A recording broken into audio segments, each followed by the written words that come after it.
Merhaba arkadaşlar. Uzun bir aradan sonra tekrar birlikteyiz. Bugünkü videomun konusu yeni bir hayata başlıyorum. Bugün onun ilk günü sizle paylaşmak istedim. Çalışma hayatıma 1984 yılı Eylül ayında başladım. Kimya mühendisi olarak yeni okulu bitirmiştim. Alttan bir iki dersim vardı ama o zamanlar mühendis açığı olduğu için yani okulu bitirmeseniz de hemen mühendis olarak işe başlayabiliyordunuz. Sonraları İşte tecrübe aranmaya başladı. Ondan sonra İngilizce aranmaya başladı. Sonra çeşitli şartlar aranmaya başladı. Tabii bu da mühendisin bol olmasından dolayı olan bir şey. 84 yılı ilk işe girdiğim gün işte biliyorsunuz ilk gün daha girdik. İşte ustalar falan toplandı etrafıma. Hoş geldin, beş gittin. Daha okulu bitirmemişim. Yani okulu yeni de bitirmiş sayılırım. Alttan bir iki dersim vardı.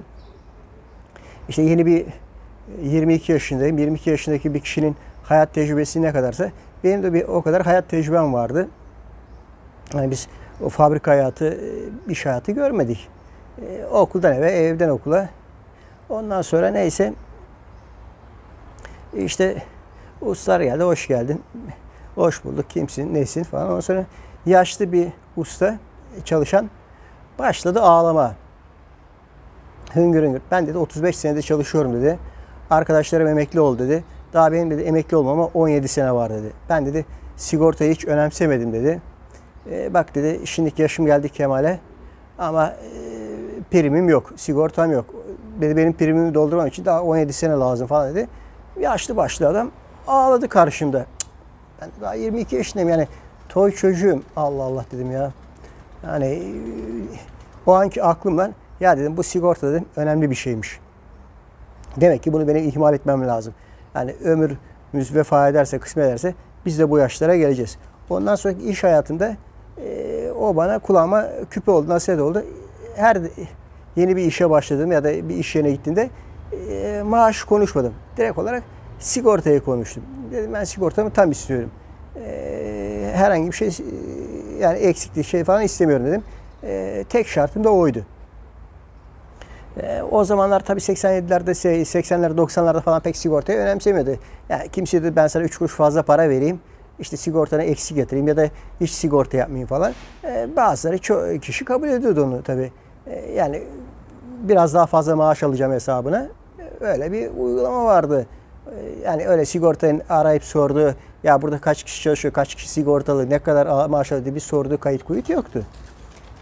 Neyse ben o ilk gün, ilk saat o adam bana ağlaması bir ders oldu. Ondan sonra ben tabii 2014 yılında emekli olma yaşım geldi. Ondan sonra ben tabii müracaat ettim. En son günleri dışarıdan isteyip bağla dönmüştüm.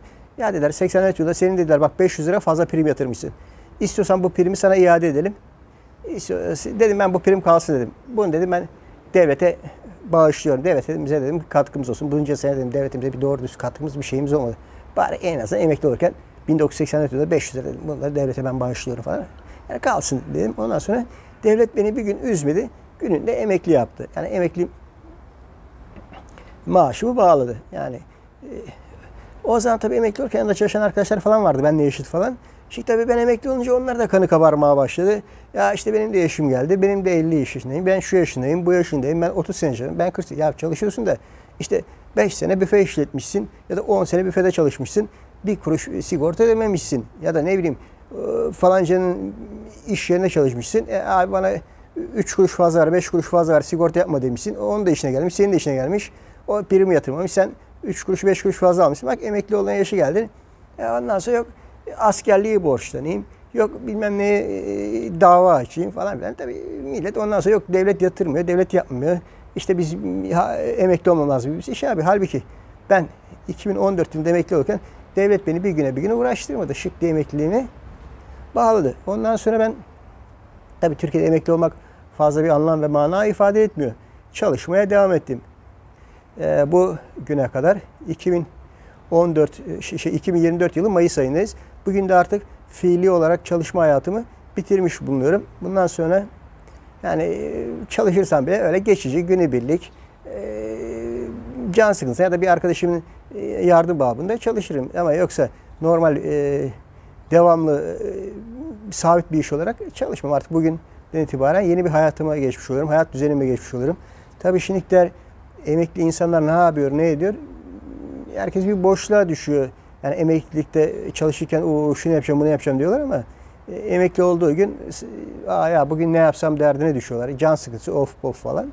Bakalım biz de bugünden sonra ne yapacağız, nasıl yapacağız bilmiyorum. Yani ilk daha emekli günüm oldu, birinci günüm olduğum için artık fiili çalışma hayatımı bitirdiğim için bundan sonrasına bir şekilde bakacağız bakalım. Herkes nasıl yapıyorsa ben de emekliliğimi o şekilde geçireceğim.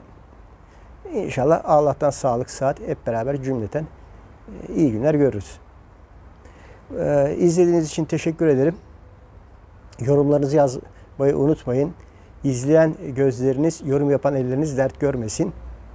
Siz emekli varsa tabii seyreden, hani emekli olduktan sonra günleri nasıl geçiriyorsunuz, nasıl geçirdiniz bir tavsiyede bulunursanız çok memnun olurum. Yeni videolarımda görüşmek üzere. Sağlıcakla kalın, hoşça kalın. Emeklilikte ilk faaliyet olarak güllerin dibini çapalayarak başlıyorum. Bundan sonra artık güllerin dibini çapalamak, ilaçlamak, sulamak, gübre atmak, bu şekilde oyalanacağız artık. Emekliliğimizi bu şekilde geçirmeye çalışacağız.